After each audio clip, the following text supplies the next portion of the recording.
Good morning, afternoon, or evening, ladies and gentlemen. How is everybody doing today? I hope this video finds you well, guys. I hope it finds you in good health and good spirits. I hope you've been able to do your work pretty easily and haven't had too much trouble with that. If you have, please feel free to reach out to me. Please feel free to email me.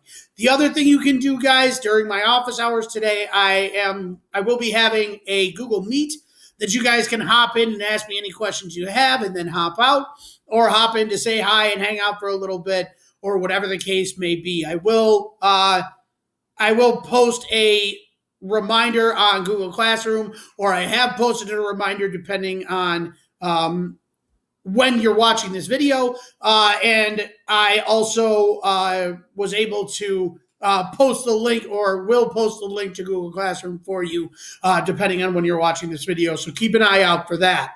There are a couple of things I want to get to before we take and move on with the lesson and get to the lesson today, guys. One that is a little bit fun and one that's a little bit serious. So bear with me for these couple of minutes while I run through this and explain these the fun one and the serious one, and then we'll get to the lesson today and we'll talk about the lesson today.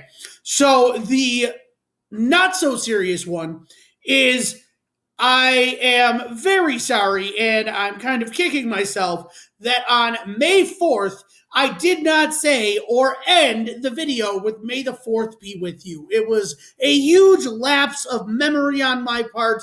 I'm very disappointed in myself. So unfortunately, I did not do that. However, today is May 6th, which means that it is Revenge of the 6th. So we can go with that one. I'm just wanted to get that out there and say that real quick. So that's the fun one.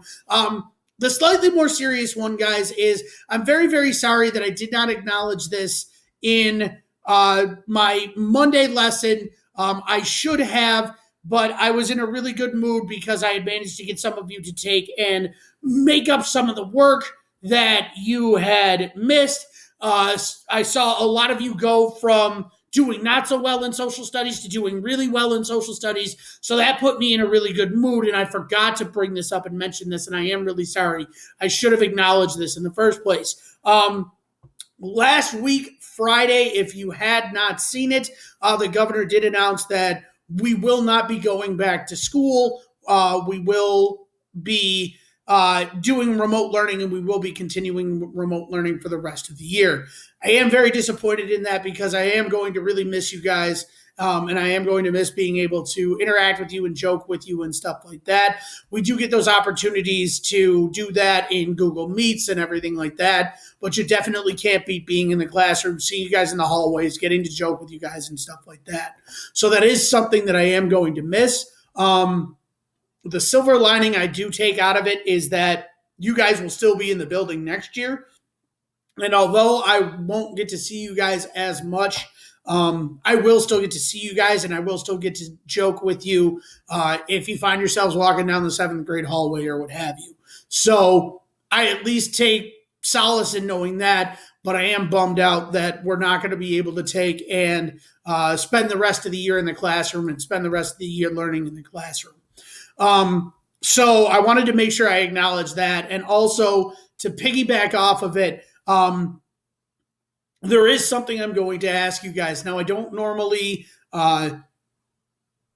insert my political opinion into class. What I really try to do is I try to give you guys both sides and let you decide, because it's much more important to me that you guys form your own political opinions, your own beliefs and stuff like that, rather than listen to me and just take what I say as correct all the time, because in certain cases, I might not be right when it comes to politics, or there may be more ways than one to handle a situation or to kind of solve a problem.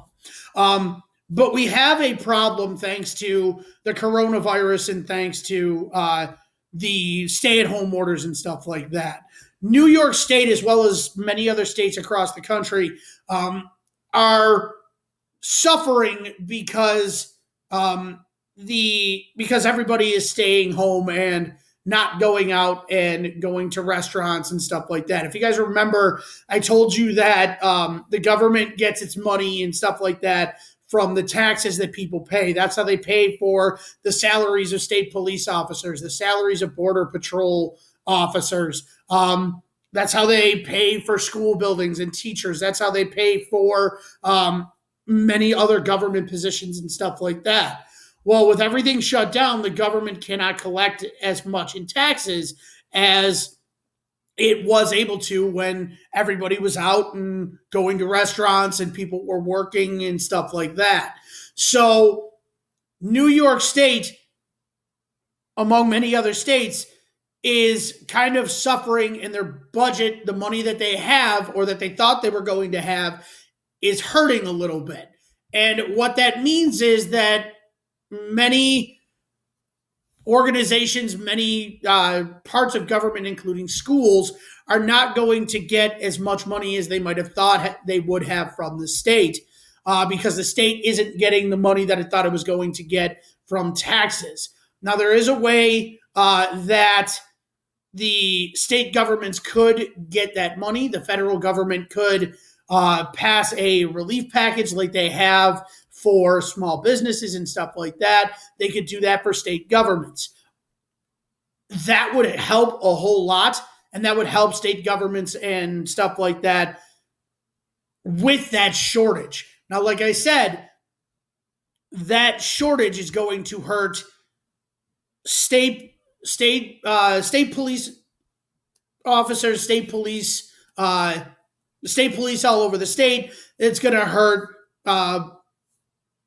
schools and everything like that. So, although I know you guys I remember your reaction when I told you the taxes pay for schools, and your thought was that it shouldn't go to it. But I want you to understand a little bit that taxes that are paid don't go only to the desks, the administrators, the teachers, books, stuff like that. They also go to clubs. They go to sports teams, different productions and programs that might be put on, such as the musical. They go to field trips. So there's a lot of things that money goes to. And if that money is not there, it's going to hurt the district, and it's going to cause the district to have to cut some things that might be fun and or valuable to you guys, just as an idea. So if you are looking to help, you are not required to do this. Please don't feel like you are. If you don't feel comfortable doing this, if you don't want to do this, don't. You can ignore the next couple of minutes of this video and fast forward. If you want to be politically engaged, if you want to take and be engaged and try to help out the school district, there is a way that you can help. If you go to Google Classroom, and what I might do is I might post these in today's lesson too, but I posted these in yesterday's review lesson. They are letters to our Congresswoman and our two state senators. Our Congresswoman is Elise Stefanik. Our senators are Kirsten Gillibrand and Chuck Schumer. And they are letters letting our Congresswoman and senators know that we could use their help because the shortage in the budget for New York State is going to hurt our district because we are a small district, we are a rural district, and not having the money that the state was going to give our district is going to hurt our district. So if you would like to, if you are interested in being politically active or anything like that, please consider sending a letter to all three of these government officials. And I'll just click on one just to show you what you got to do, guys. So you click on the letter, you print it off. And before you print it off, what you need to do is you need to make sure you change the highlighted areas. So you need to make sure you put your name, address, town, state, and zip code right here. You need to make sure you put the date that you are printing that letter off right here. And then you need to make sure that you type your name here. And when you print it off, you can sign it right above your name or right next to your name so that you have that kind of personal addition to that letter. So make sure you sign it also, or just write your name, handwrite your name, whichever you would rather do, or whichever you feel more comfortable doing. Once you do that, put it in an envelope. The address to send it, in this case, to Congresswoman Elise Stefanik is right here. So all you have to do is copy that address in the middle of the envelope, and then in the top left corner of the envelope, you would put your name, address, town, state, and zip. Put a stamp on it, put it in a mailbox, send it off. If you feel comfortable doing that, please consider doing it. If you don't feel comfortable doing it at all, don't do it, guys. I don't want to make you do something that you don't want to do. That's not what I'm trying to do. I was just trying to make you aware that you could help the district if you wanted to. So think about it, make a decision, and whatever decision you decide, that's a perfectly acceptable, awesome decision, guys. So those are the couple things I wanted to make sure that I mentioned, make sure that I went over. Today, what we are going to be talking about, we took a look at the North, we took a look at the South. Now I want to take a look at how expansion into the West and those differences between the North and the South made that expansion kind of a hotbed issue or a hot button issue where the North and the South are going to disagree on a lot of things. And it's going to lead that expansion and their disagreement over how what the land in the West should be used for is going to lead and contribute to the Civil War. So I want to start us down that road of westward expansion, and we're going to start today with the Oregon Trail. So we're going to talk about that today. That is the focus of the lesson. So what I'm going to ask you guys to do is to read the information on the website that is linked on the teacher lesson slide of the next slide about the Oregon Trail. Okay, that is linked on the teacher lesson slide. Yes, so I will have to change that. And you know what? Actually, while I'm at it, let me go ahead and change that right now since I have a second. There we go. Okay, so read the information on the website that is linked on the teacher lesson slide of the next slide about the Oregon Trail, and play the Oregon Trail game to see if you can survive the journey to the Oregon Trail. Those are the two things I would like you to do today, guys. My office hours, I will set up that Google Meet for my office hours today from 11 a.m. to 12 p.m. and from 3 p.m. to 4 p.m. if you'd like to hop in and you'd like to join and you'd like to either ask me questions that you might have or just talk, whatever you want to do. It's completely up to you guys. All right? So that takes care of that. So what I would like you to do is here is the link for the website. So what I want you to do is I want you to click on the website on the link below, and I want you to read the information about the Oregon Trail. There will be questions on the Check for Learning from this website, so please read the information there. You can leave the website open and answer the Check for Learning questions if that will help you. I'm 100% fine with that. So you know what the website looks like.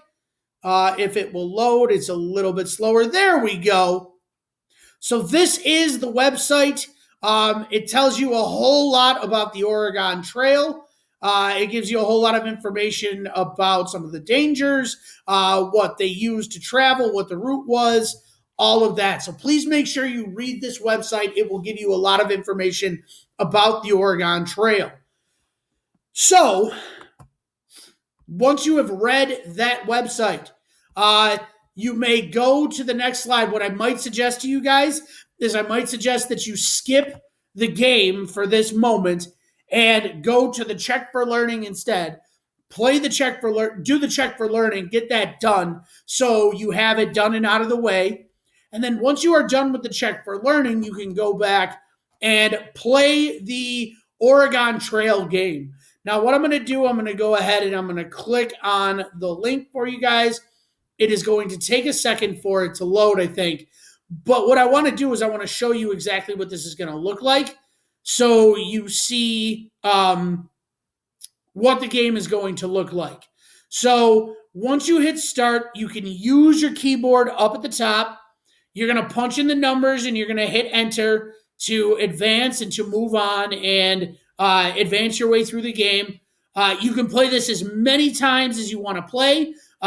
It's completely up to you. Don't use this or don't use all of your time in the day to play this and neglect math or science or English.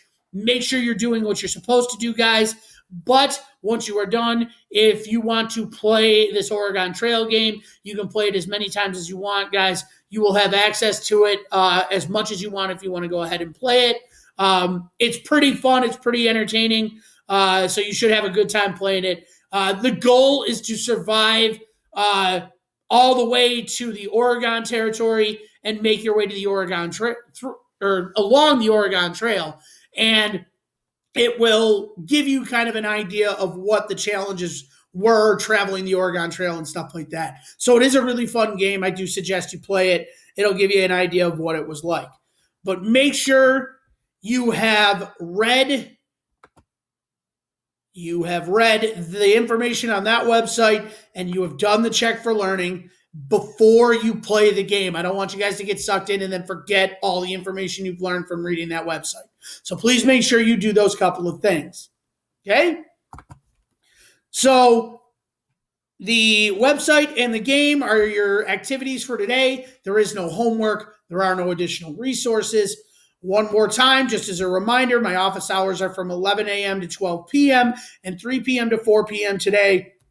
I will have a Google Meets for those office hours. So if you want to pop in, if you have any questions to ask, feel free to do that, and I will make sure I answer whatever questions you have.